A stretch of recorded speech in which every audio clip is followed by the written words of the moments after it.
All right, welcome in for another Let's Talk. So we have a brand new trailer for. It feels kind of weird saying this, but a brand new trailer for The Last of Us Part One, rebuilt for PS5. Again, this is more or less. Hopefully, the industry starts like going in on the word rebuilt instead of remake, because rebuilt for the next gen, again, it just feels way better. It's they're not quite remastering it, but they're it's a little more of a remaster. It's rebuilding it. Like, I get that of where developers are coming from on that, on the terminology of all the stuff. So rebuilt for PS5. I really like the wording on this. So features and gameplay trailer. We're gonna see lighting and the face, the details on the face and everything, and just how much more detailed everything is in the environments, and just the way that the movement system is working and all the. I do believe there's also some accessibility features that are going to be shown off in this trailer. So, yeah, this should be a very interesting trailer to check out and see exactly what they're doing with it. So, without further ado, let's jump into this and check out The Last of Us Part 1, rebuilt for PS5.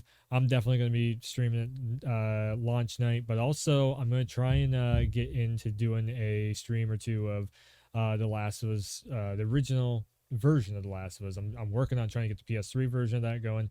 And then also I might just we'll see if I can't get the PS3 version, like a copy of it for the PS3. Then I might actually just do the remastered version and catch up on what the original storyline was showing. I don't know if I'm going to stream like the whole thing of the original game. I can't remember if I have or not. If I haven't, maybe I will, because again, part 2 is probably one of my favorite games of all time. So, anyways, again, let's get into this, and yeah, let's do this. Let's get into from the very beginning, The Last of Us Part 1.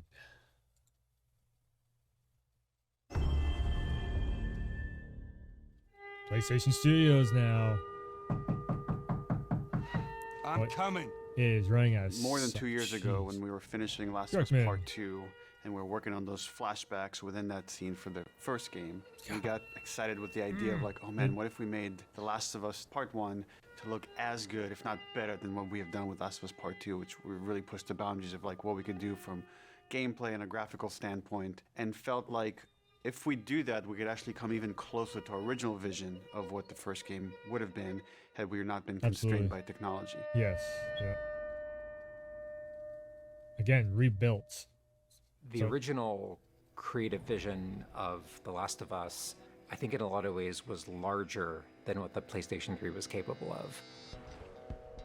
The tech of the PS5, it's like an open box of tools and goodies that we can play from and draw from. The 4K, HDR, improved haptics, 60 frames, help us to reimagine The Last of Us. Yeah. Give us Look at the vegetation to rebuild our characters at the highest fidelity. Not only are the characters more detailed, I mean down to the irises and the pupil depth. You know, you fall into the eyes of the characters. Aside from that, the facial animation is just way more believable. Absolutely. Like all the nuances, all the little subtle 2 generations later, glances, glares, right? Like you get all of it almost closer to sort of the original performances. So no matter what, you stick to me like glue. Like glue. Like glue. Got it. Good. Good.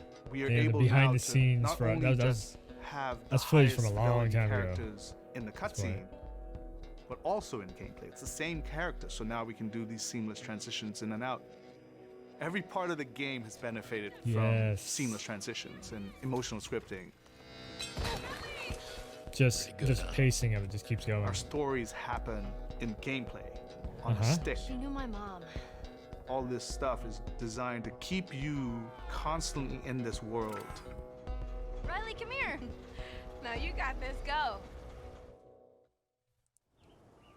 I've always loved Naughty Dog, man. Everything that they do. One of the things that the PlayStation 5 is really enabling is that we're able to have a density of physics objects in a scene that we could never do before. Like, this has always been the dream, is to have this number of bumpables, chippables, breakables, destructible objects in a scene.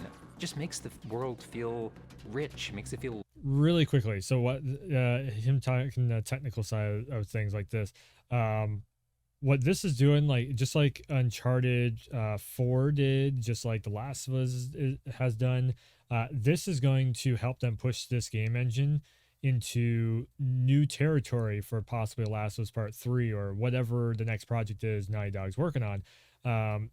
Just because they are getting this time, you know, take something that is gold and make it into a platinum hit.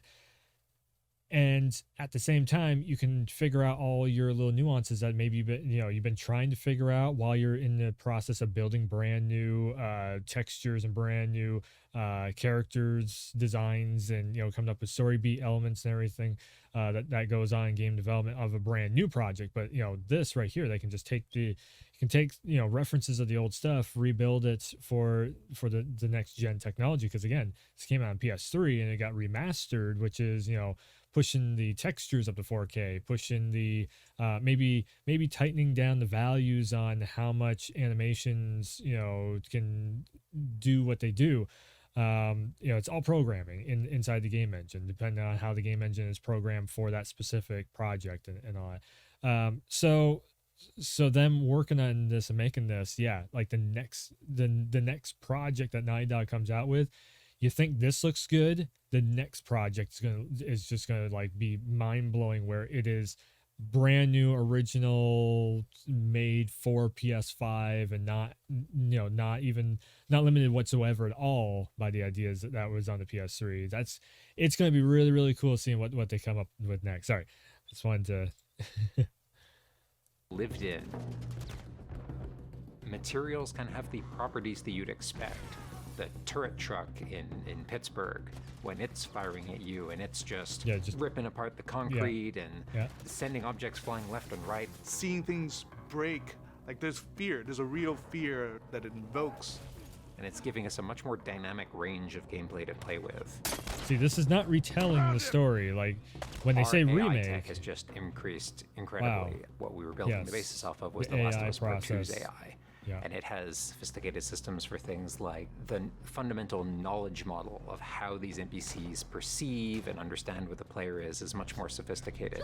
You're not going to be able to break this as easy now, then. How the enemies are communicating with each other, how they're chasing you, how they're flanking you, how intense that fight feels. It's so much more rewarding coming out of it from the other side. Again, you're taking the AI logic that was in The Last of Us Part 2, and then you can push that into this rebuilt version of The Last of Us Part 1. Again, this is not a remake. They're not retelling. They're not restructuring story. They're not changing characters up or anything. Like I said, rebuilt is a very good. This is what I mean by a remastering of it, or that this is more or less a remaster than a remake. And I think remake is just really bad marketing, really, for this. Rebuilt would be the way better word, because that explains more of what they're doing here. I mean, technically they are remaking it into a newer version of the engine, but it's not even still. It's really the newer version of the engine is a updated version of the old engine that they're taking and they're reworking how the AI is structured and all that stuff, as we just seen. So therefore, again, it's more of a remaster that they're rebuilding it into another remastering to bring The Last of Us Part 1 up to the standards of modern day, because this game came from 2 consoles ago. If something was put out on the PS2, everybody's like, well, it should be remastered and this and that and the other thing. I think PS3 is starting to get into that age range also. I hate to say it because I use a PS3 all the time, but yeah, it is starting to get there.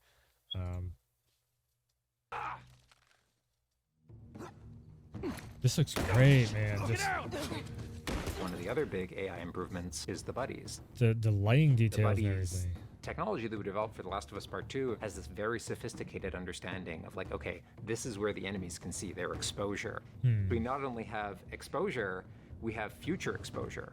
So buddies can know, okay, that enemy is walking forward and they're about to round Oh, this wow. corner. Okay. So in 3 seconds, that corner is going to be exposed. So I'd better move now to avoid this enemy seeing me. So it's more really realistic and make believable. very complex decisions and maintain that feeling of stealth much more believably. Very cool. Another big enhancement to the gameplay is that we have this technology called motion matching. Motion matching is this technology that's basically using logic that tries to match the desired movement to a bucket of hundreds of animations. A mocapped actor has gone in and run this whole gauntlet of movements to get a really full set of all the different ways a person can move. And then it's basically every frame trying to find the best matching animation that fits the path of where the character is going to go. And this motion model just gives this really seamless sense of transition. The players. So this is also going into what I've talked about plenty of times too, where people say, oh, there is a lag on the controls of like a Rockstar game, or there's a lag of controls on Last of Us Part 2. It's not that. It's that the game is trying to emulate kind of simulation of physics of how body weight it moves inside the virtual world. So if it takes us a half second to get going, it's because it actually takes you a half second to get going. Normally, you don't just snap into a walking movement.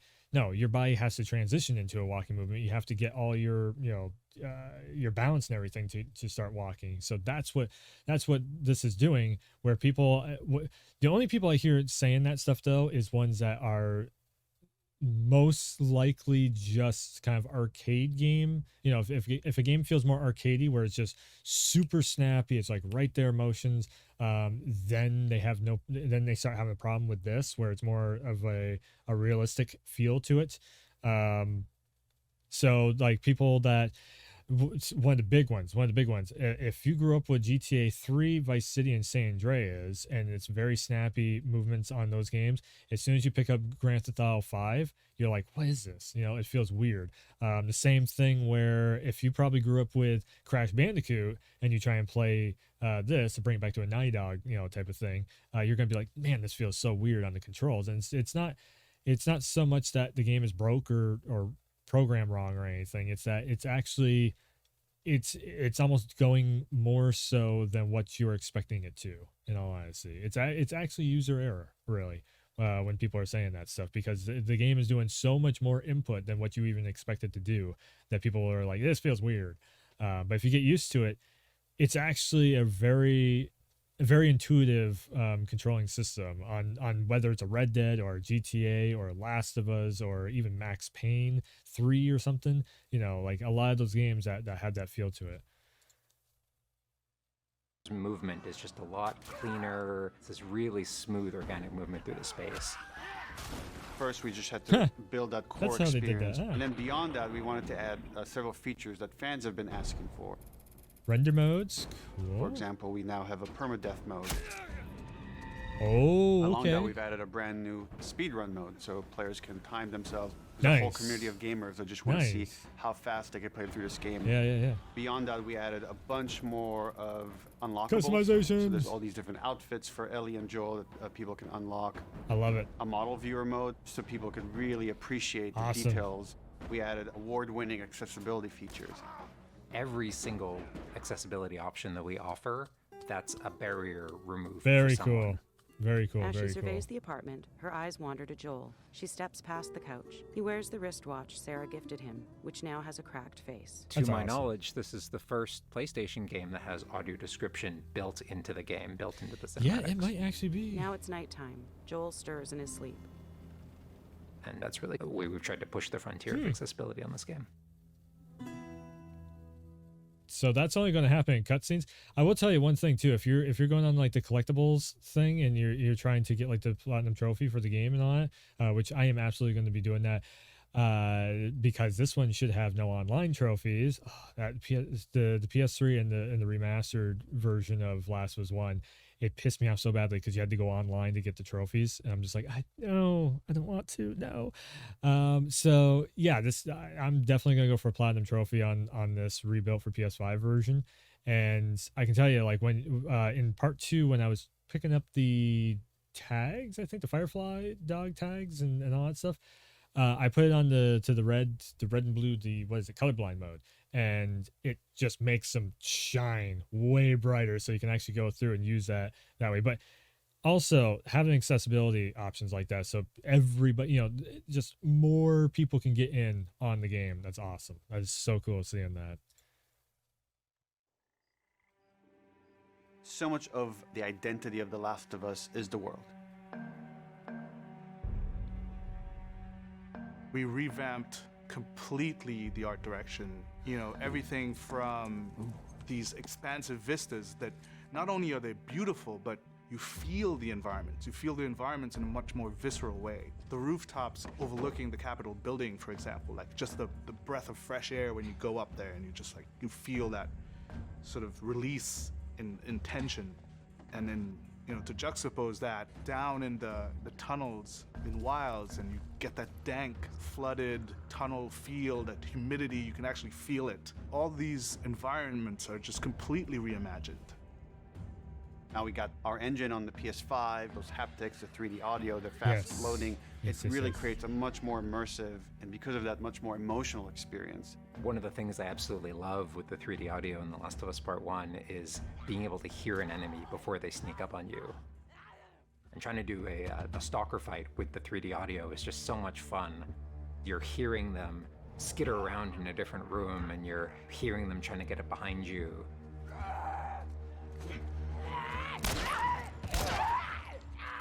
It was really well done. Last was Part 2. Of like hearing, turning, seeing, reacting. It just really heightens that sense of just being grounded. You are in this character. You are in this world.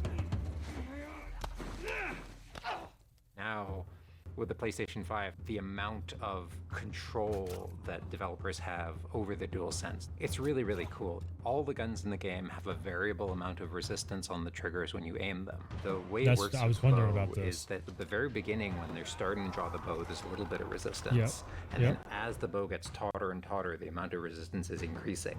And then when you release the bow, you're also getting that resistance going out of the trigger.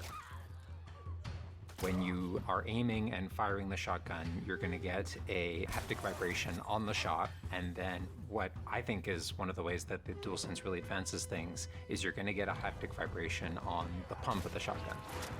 And what's much more sophisticated about that on the DualSense is that in effect has a little speaker in it. And it's playing an audio file that comes through in the vibrations. And those two beats is what you're going to feel on the controller. Looks like a good spot. Yeah, if you have not used the PS5 controller yet, think of it of like if you put your hand on top of a speaker, and when it's like doom doom doom doom doom doom doom, that vibration that's coming off the speaker, that's what the DualSense feels like. It's that it's not a rumble, it's not something spinning. It is literally like it feels like a speaker vibration, but it has different ways of the vibration working. So a bigger sound wave can make a different vibration feel, and a smaller sound wave can feel, if they use, like if you're going across sand, it feels a different way than if you're going across grass or something. Same way that you're going to feel it differently with, if you're loading up the shotgun versus like that, because it's so much of a harder conk in there. You're going to feel it more in the controller than just going, and having that little clicky sound going. That little clicky sound is going to actually translate into a smaller vibration in the controller. PS5 controller, like I said, is probably the most advanced next gen, current gen feature between PlayStation or an Xbox or a Switch or Steam Deck or any of those things. That the DualSense PS5 controller, it's something else. It's definitely something else. This also ties in to the new workbench animations. So if you're seeing Awesome. Joel Yes. taking apart a gun Yes. or screwing something in or putting a new stock on a gun, that moment where he's like jamming that on, you're going to get that haptic feedback. That's awesome. We have, haptics all across the I board. don't know why I kind of love the moments you kind of workbench. expect I for love seeing clambering, that, where it's like jumping, landing, you see the progress that meleeing, getting actually show up on the all gun. those kind of high It's not just a intensity stat. moments we have represented in the haptics. what I personally... I thought when he slammed his head on the glass, it was going to be like, and then you're going to, it's Mortal Kombat, you know? absolutely adore is the way we can enhance the really like quiet, subtle moments of gameplay. So it's like when Joel goes in to pet the giraffe, you're going to feel that little light touch on the haptics as he's petting the giraffe. To me, that's the essence of The Last of Us. It's the high tension moments, it's the low tension moments, it's all of it feeling. They actually have the hand mapped out it's all about bringing you along with that story. That is awesome. In as many ways as we can, and that's what the new technology on the PlayStation 5 is allowing. This is why I like the PlayStation so much. Over the years, they just keep doing it. Got everything you hoped for? Jury's still out. There's something special about that core experience of playing as Joel and Ellie on this journey. Then to take that experience and really honor it and keep the authenticity of it, but elevate it in every way possible, whether that it's shot pipeline, in the whether it's rain, art direction, whether it's a technology, it was everything so that allows faded, us to make the even on the experience remastered better. version. Not different, extremely better. That's why, to me, this is the definitive way to play The Last of Us. That what he just said right there, I talked over it. But on this journey. Then to take that experience and really honor it and keep the authenticity of it, but elevate it in every way possible, whether it's pipeline, whether it's art direction, whether it's a technology, everything that allows us to make that experience better. Not different, extremely better. That's why, to me, this is the definitive way to play The Last of Us. 100%, but that's also a remaster. That's not a remake. That is 100% a remaster. In definition to the words remake or remaster, he just defined what a remaster is. So rebuilt for PS5 as a definitive edition remaster would be actually the technically correct terms for this. That's why this is the reason why I'm just like, God, it's not a remake. And people see remake and they think, oh, they're going to retell the story. Some people now, they see remake and they're like, oh no, it's just a remastered version of a game. And it's just like, man, people,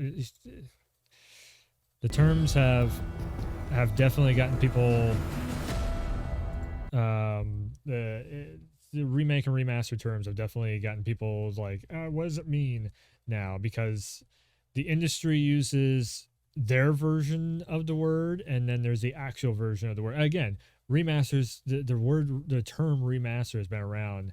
That's a like an old thing of music. You go and remaster a song. Remastering a song is not rewriting the song. It's not remaking the song. It's literally adding extra channels of audio to it. It's adding a little extra bass boost or whatever, or cleaning up the audio and whatnot. And that's essentially the same thing as what we're doing here. We're adding extra channels of audio for 3D audio. We're adding extra channels into the DualSense for not just rumble, but actually being able to feel the actions that are happening in the game. You're adding extra lighting channels into it and everything. So yeah, like I said, it's a remaster. It's not retelling anything. This looks great. This looks absolutely great. Anyways, yeah, I'll be there. And I'll definitely, I want to do 9/2/22, also in development for PC, which is really, really cool that they're actually saying that too. So PlayStation Studios have been doing a lot of stuff with PC. I would love to see what the modding community could come up with for this also. Go ahead, boy. Mods on this game could be actually really, really cool. God, I don't even know. Like, maybe even making the character models even more so than what Naughty Dog Studios is doing. They could add in extra shirts or whatever else, clothing options and all that stuff, or even puts other characters from other games. I can make Resident Evil into Last of Us. How about making Last of Us into Resident Evil? And do that type of stuff and everything. So yeah, this is Spider-Man. Like, there's some really cool stuff coming up for modding on PC. I feel like if the community is there to create all the mods and everything. But yeah, that's gonna do it for this one. Again, I'll be there launch night. Can't wait for it. Also, I'll be there for some DLC for Resident Evil. To put Resident Evil and Last of Us kind of in the same little boats, because they are very similar in in the whole thing of like story driven games that are puzzly based and got kind of zombie things running around. So yeah, I'm just excited for all this stuff that's coming up. October is, Halloween time is going to be so much fun. Yeah, we're gonna have a lot of good stuff to either revisit or finish up or platinum out or whatever else. So anyways, go check out the rest of the YouTube channel for more videos like this and live streams. And as a matter of fact, talking about Resident Evil, I just got done doing the Madhouse. I just got it's almost a 5-hour video of a full Madhouse playthrough, getting all the coins, getting the platinum trophy on that. So go check that out. But like and subscribe and all that stuff. Hit the bell over here on YouTube. And also you can check me on twitch.tv/werewolf. Over there, I stream mostly on the regular at different times of days. But yeah, again, can't wait to check all this stuff out. So anyways, thanks for tuning in. Thanks for stopping by. And as always, I will see you next time.